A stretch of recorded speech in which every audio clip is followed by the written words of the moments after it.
Well, our next match on the main table, Fong-Pang Chao from Chinese Taipei, the 2000 world champion, against the flamboyant Steve Knight of England.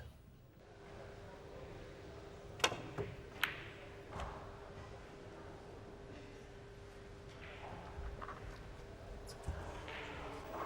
think he's got a line of attack to clip the blue 2 in. Problem, Sid, is that position to the 3, not easy.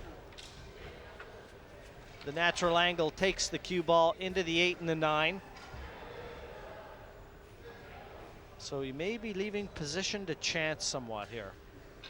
Good friend Steve Knight and my friend from Leeds, Andy Richardson. What a commentator and some great effort, that shot. Avoided all the contact, weaved it around the back of those colors, and now is in position to seize rack number 1. Seize the moment, as Jim suggests. Say Andy Richardson from Leeds will be watching this. He and Knighty have taken several sets of greenbacks from the Americans on visits there. Do you like your shape on the orange? He'd rather not be hampered by the 6. So more importantly, does he like it? Cueing dangerously close to that 6 ball here.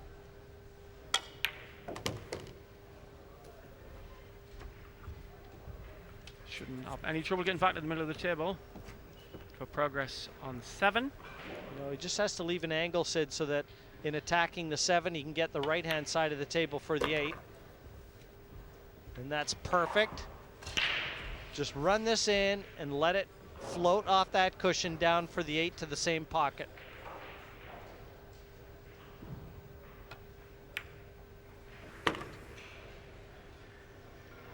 This is a Steve Knight we're used to seeing here.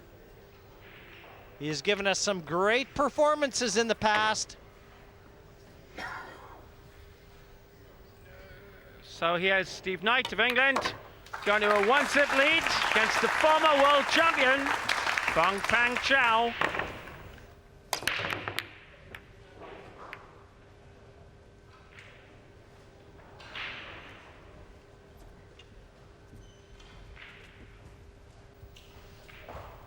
Started off clean shaven. Today he played in aviator glasses. He could be wearing a Biggles crash helmet in a couple of days' time, Earl. Meanwhile, the man from Chinese Taipei, hot pet of the sport, looks for the quarter ball cut. Yes, and nicely back down for the 2. No problem areas evident right now for Chao.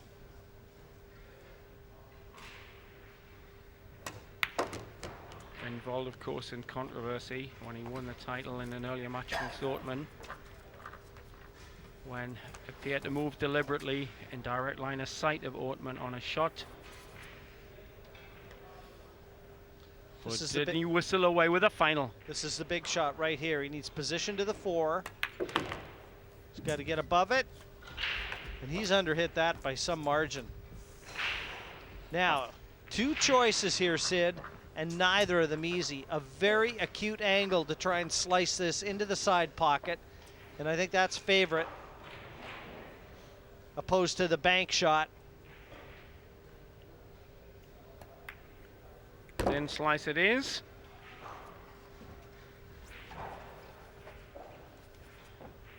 Right, all he's got to do now is work back. See how low he's coming in.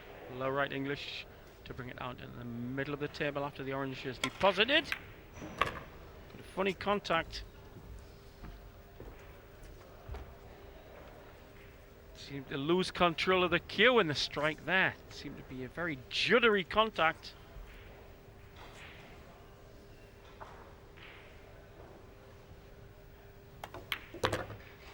Tap in, withdraw. Yes, he really hits that ball with a lot of bottom to slow, drag, and kill the speed of that cue ball. This was the key shot now. Once all the hard work has been done, Well, I wonder, does he try and flick that 9 into the open here, or play 2 cushions onto it? Well, gave it maximum pasty, as we say in the north of England. And it will hold the cush. So it's 99% certain that there's bubbles in of the south jaw. And it did. His first beat in this match over the side of Fong-Pang Chao. To tap this in the middle pocket, because that's the best place to get position on the green. 6. With follow. He's up very quickly off the cue there. Almost as though he knew he didn't hit that one hard enough as soon as it was struck. That from snooker purist Jim. Used to play the Pro Tour in Britain, yes. The rules say keep your chin down and keep in position. Well, for an ex-world champion and an elegant dude, he is making very heavy work of these simple shots by his standards. All manufactured by the poor effort from the last shot. This one here, he had to just miss the 9.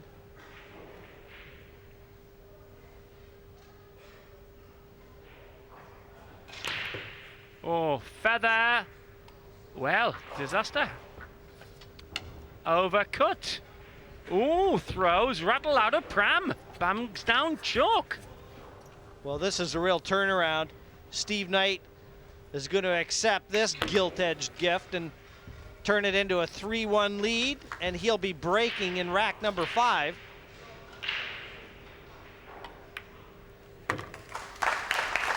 Steve Knight accepts the gift. Absolutely converts those gifts, Sid, and now enjoys the 2-rack lead. The normal elegance, the normal cool, just not there. Knight, who needs the points the most of the two of them, goes for home. 3-1 up, but a race only to 5, but enough. And that is a showstopper by any player's standards. When you've got momentum, that's exactly how you hand it right back. And didn't look like that cue ball was kicked into the corner pocket, and there you can see it clearly. A win over Chao would put him 2 wins with 1 loss, but against a very useful player and one that is fancied to get through in Chao.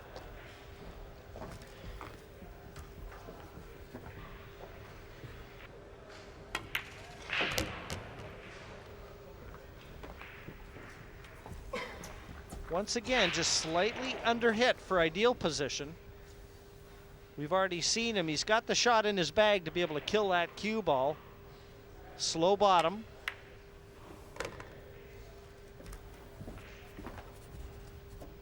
Scores on the doors, meaning the scene on the mezzanine. Pagalayan, 5 words 2, which was on the main table. Harriman, 5-2, confirming against Acosta. Manolo, beaten McKenna, the local favourite. Stormed down to Schmidt of Germany.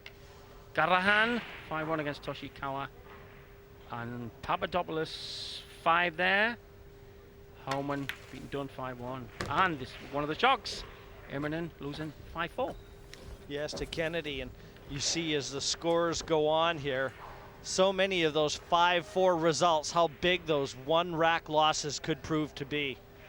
When Judgment Day winds down, there you see the dual loss again. When Judgment Day comes upon us on Tuesday. At last, Charlie Williams found a bit of form. Yes, nice to see. The Americans really have been struggling here. You can see the great Efren Reyes 2-1 ahead of Kapanen. But it looks like Fong-Pang Chao is going to erase the memory of having lost the last rack. No better way to do that than to secure the next. Just nice use of check side there into the cush. Cancel out the natural angle to leave perfect position. Pull back a 3-2.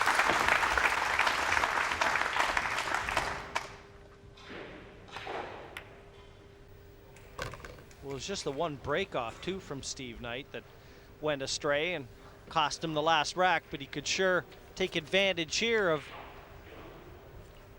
Fong-Pang Chao's break off. I don't see any hurdles. Everything's in the open. Just a matter of keeping that cue ball under control. And keeping that bridge steady. Did you see that? Looked pretty steady when that cue tip went through the cue ball, though, Sid.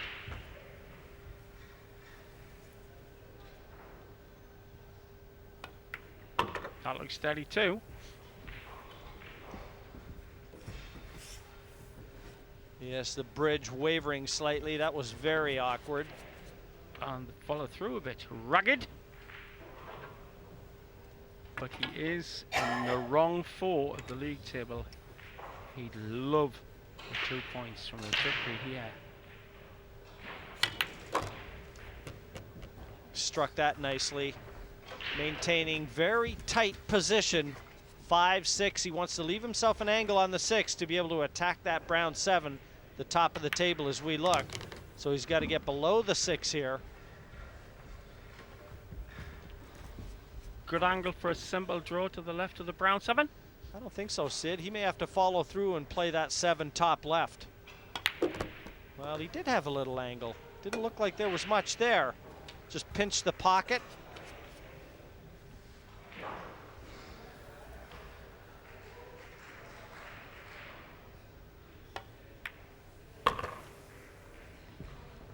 This is, again, a terrific performance. A great visit from Steve Knight. 4-2 is a handy lead, especially when you're breaking in the next. Well, he sometimes wears shirts that look like he's been in an acid fight. Sober, somber shirt, sober, somber face. But cool ball takes him to the hill. One more rack, and he'd be looking happier in the table. Now Steve needs to clear the traffic, and I don't think he's done it. Well, awful shot. Far too near that red. It wasn't easy. Can he get to the side cushion for the easy escape?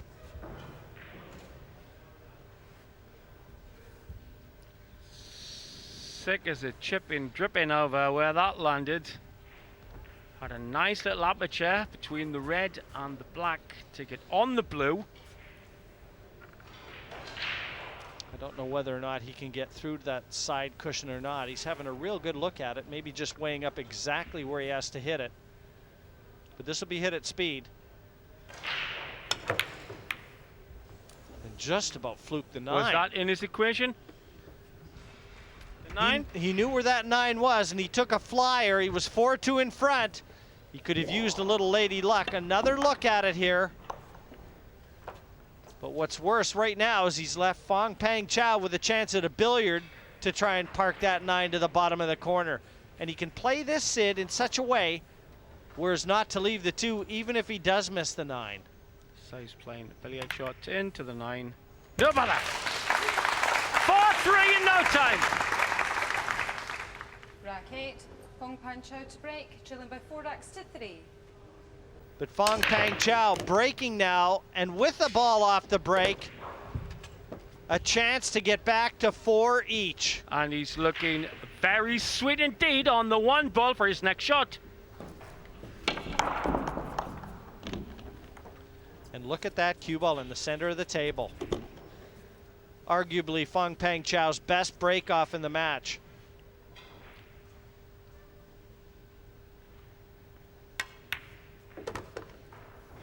Well, in my experience, cold-faced killers don't carry pocket knives. They have machetes. The heavy steelware coming out now. This could go very easily to one deciding round. Yes, I'm a little curious about that experience with the cold-faced killers, Sid. I used to cut my own hair in other people's gym. Save money.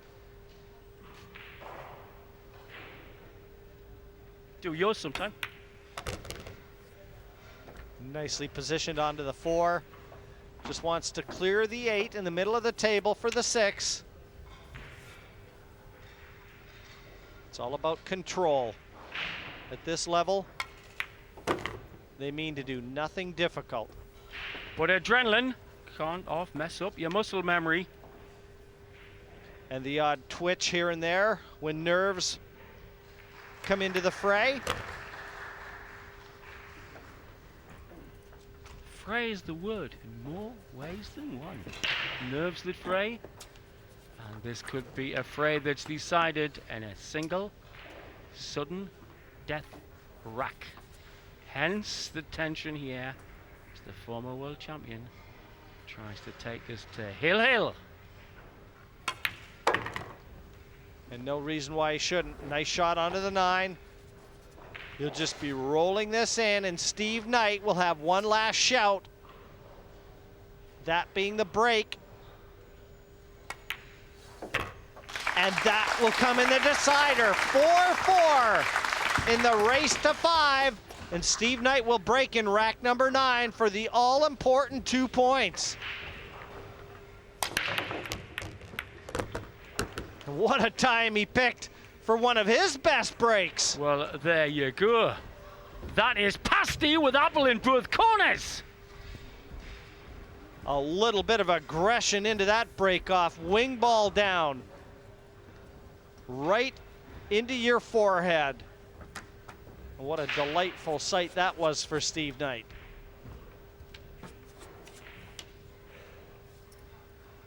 Well, we're talking about the look on the face of the cold-faced killer from Chinese Taipei. The London look of aggression and determination on Knight's face says it all. Very simple work. It's all on this shot. A difficult 3 into the side. And now Steve Knight in prime position to pluck this one right away from Chao.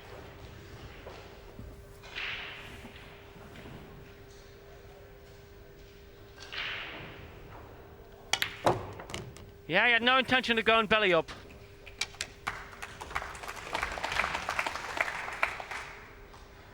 Just a smattering of applause. Steve was really stretching on that 4 ball, but he's nicely positioned on the 7.